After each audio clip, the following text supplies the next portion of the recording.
sound of the gulls. But one day, the friends were feeling hot and bothered. A crane was causing trouble. His name is Cranky, and this was his first day at the docks. "You're useless little bugs," he called from above. "If you put these freight cars on the inside lines, then I wouldn't have so far to travel." "Rubbish," said Thomas. "No crane has ever complained before." "Well, I'm complaining now." And Cranky banged his load down on the quayside. Later, the two engines met Gordon and James and told them about Cranky. "Cranes are airy-fairy things. They need a lot of attention, like me, in fact," said Gordon.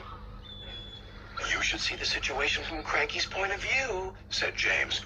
"He's high up in the air, coping with wind, rain, and baking sun. Then he looks down and sees you two little engines being annoying. No wonder he calls you bugs." When Cranky heard that the big engines agreed with him, he grew bossier still. Come on, push those freight cars closer to me." But Percy was too upset to concentrate and pushed the freight cars too far. Poor Percy. Then Cranky played a trick on Thomas. "Push your freight cars onto the outside line. It's easier for me to load up." So Thomas did.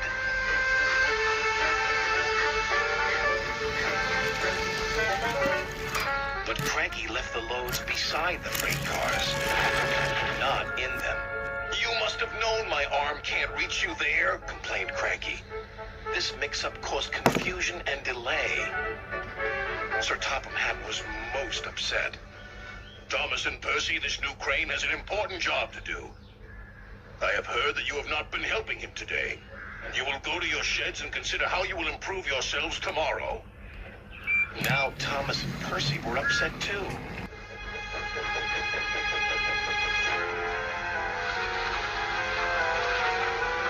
That evening, a big storm raged across the island.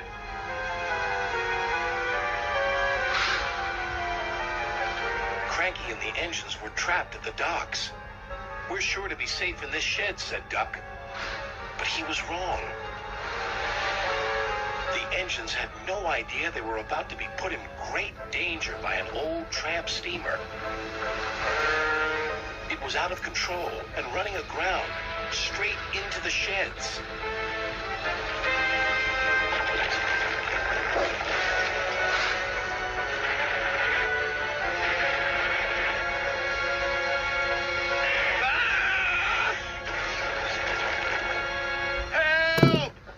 The engines from inside the shed.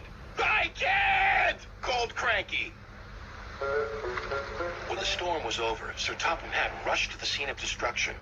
"Thomas and Percy will help you," he called to Cranky. "And then you can help the engines." "Oh, please hurry," cried Cranky, "and tell them I'm sorry I was rude to them." "So it was you," murmured Sir Topham Hatt. "I owe those engines an apology." Thomas and Percy soon came to the rescue. And it wasn't too long before Cranky was upright again and clearing the wreckage. At last, all the engines were free. "Oh, thank you," said Gordon. "What would I have done without you?"